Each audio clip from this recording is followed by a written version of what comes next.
9 TV నేను Priyanka బులెటిన్ల details చూద్దాం. రాష్ట్రానికి పెట్టుబడులు తేవడమే లక్ష్యంగా సీఎం చంద్రబాబు నాయుడు దావోస్ పర్యటనకు వెళ్లారు. దావోస్లో జరిగే వరల్డ్ ఎకనామిక్ ఫోరం సదస్సుకు సీఎం వెళ్తున్నారు. సోమవారం నుంచి శుక్రవారం వరకు సాగే ఈ పర్యటనలో దిగ్గజ పారిశ్రామికవేత్తల వరుస భేటీలతో సీఎం బిజీగా గడపనున్నారు. బ్రాండ్ ఏపీ ప్రమోషన్ పేరుతో దావోస్లో సీఎం బృందం 5 రోజుల పాటు పర్యటించనుంది. సీఎం చంద్రబాబు వెంట ఐటీ శాఖ మంత్రి నారా లోకేష్, పరిశ్రమల శాఖ మంత్రి టీజీ భరత్, ఈడీబీ అధికారులు ఉన్నారు.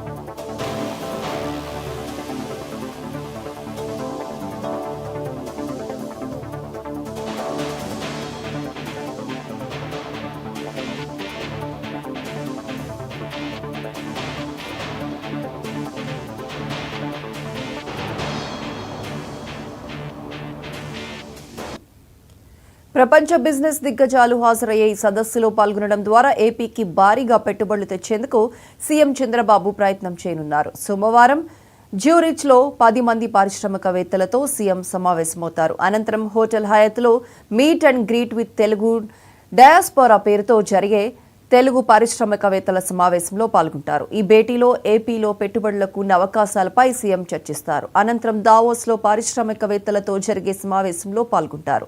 రాత్రి Arcelor Mittal executive chairman Lakshmi మిత్తల్తో చంద్రబాబు ప్రత్యేకంగా సమావేశమవుతారు.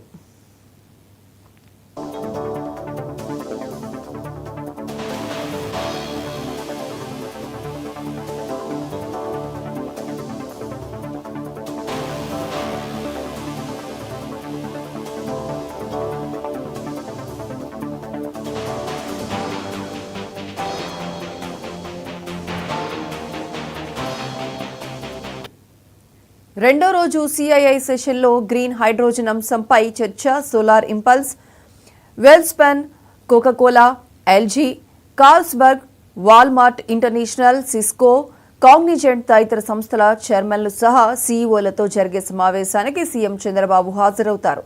ఈ సమావేశానికి యూఏఈ ఎకానమీ మంత్రి అబ్దుల్లా బిన్ కూడా హాజరవుతారు. అనంతరం ఎనర్జీ ట్రాన్స్మిషన్ చర్చల్లో సీఎం పాల్గొంటారు. అంతర్జాతీయ మీడియా సంస్థలు నిర్వహించే చర్చాగోష్ఠులు, బ్లూంబర్గ్కు ఇచ్చే ఇంటర్వ్యూలో రాష్ట్ర విధానాలను ఆయన వివరిస్తారు.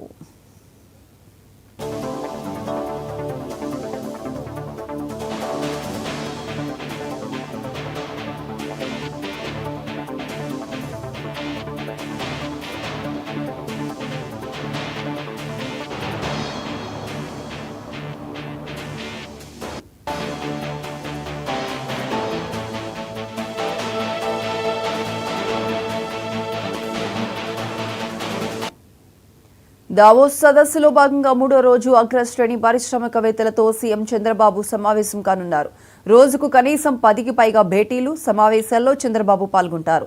4వ రోజు ఉదయం సీఎం జ్యూరిచ్ చేరుకుని అక్కడి నుంచి భారత్కు తిరుగు పయనమవుతారు. ఏపీ రాష్ట్రాన్ని మళ్లీ అంతర్జాతీయ పెట్టుబడులకు గమ్యస్థానంగా మారుస్తామని సీఎం దావోస్కు వెళ్లే ముందు ఎక్స్లో పేర్కొన్నారు.